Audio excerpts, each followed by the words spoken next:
All right. Let's start talk about some social cognitive perspective of personality, right? This is also, if you remember back, we talked about this in learning. So, at what level does what we learn from others become part of our personality? And if you remember from the little documentary we watched, how much of our personality is rigid and genetically coded, and how much is plastic and able to be molded by those around us, right? Some really interesting things to look at. So here we're going to take a look at this idea of modeling, which you can see in the school, right? We've got junior mentors, we've got all these other groups that go out and work with other students, right? And why do they do it? Because they're trying to help them learn how to navigate a certain space, whether that's high school, whether that's academia, period, whether that's you name it. Right? And that's what modeling is. It's learning and adapting behavior from another person's actions. And if you've got siblings, you've probably heard stuff like, don't, you know, don't say these words because they're going to pick up on it, or, be careful who your friends are. All that stuff is through this perspective. And it's all about modeling because you're going to learn from others what you do, whether those are bad influence friends, whether those are siblings who are saying bad words and you learn those, etc. And then reciprocal determinism, right? This is the interaction between behavior, your brain, and your environment in developing your personality, right? So here's what we're talking about. So if you look at this triangle, it shows how all three of those work together. Reciprocal, meaning they're going to give and take, and determinism, meaning they're determining the outcome.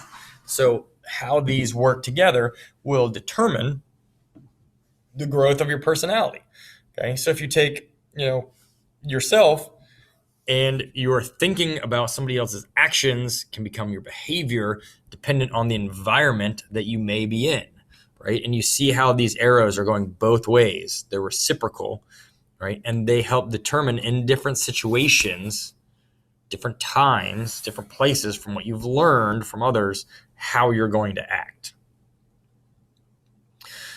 So we also want to take a look at ideas of optimism versus pessimism, right? So how do you look at the world? And is that biologically set, or is that socially set? Because in many instances, depending on maybe where you're at or who you're with, you could view things as very positive, even when many may view them as negative, and vice versa. You can view many positive things as negative, even though others would consider them very positive. And that has a strong impact on your personality, on your character, how you deal with others, how you deal with situations, and so on.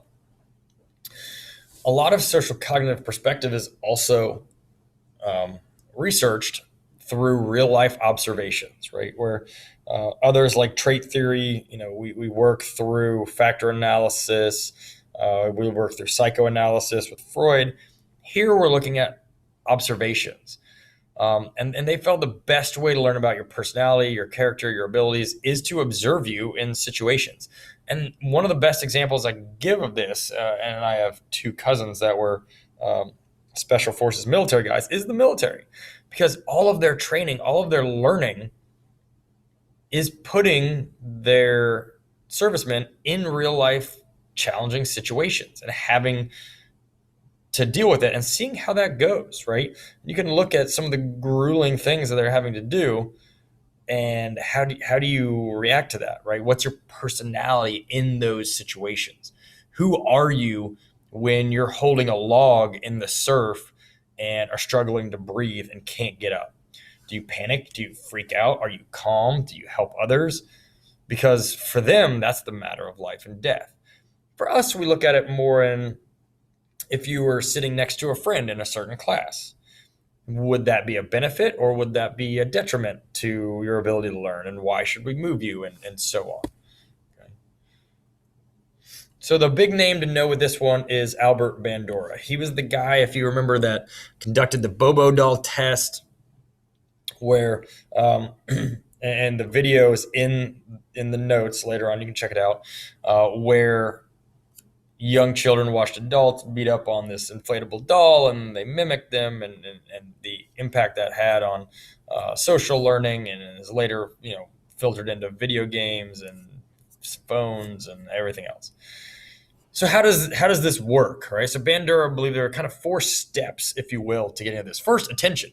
Okay, we can't learn if we're not focused on something. So being able to be focused on a mentor or a situation is going to help with learning it. And then retention.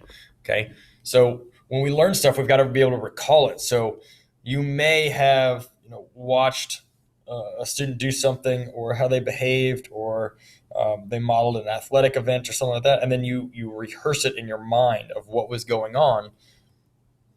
Then you're going to reproduce it. Okay, so you've been thinking about it, you've been going over it. Now you got to go do it. Okay, practice it and build that skill. And then motivation. Something good's got to come from it, right? If you rehearsed it and practiced it and it was just garbage, or got you in trouble, or whatever it is, you're not going to do it. So you've got to have some positive motivators as to why is it going to make you more popular? Is it going to get you a boyfriend, girlfriend that you want? Are you going to score more points in a game? Like, what is going to cause you to develop those habits? So here's that video that I was talking about. You can check out this on your own. This is some actual footage from Bandura's experiment. And then here's kind of your little crash course that's gonna overlook it. But social cognitive theory and personality is really just that we learn from others' behaviors, and that gets infused into our own personality and behaviors.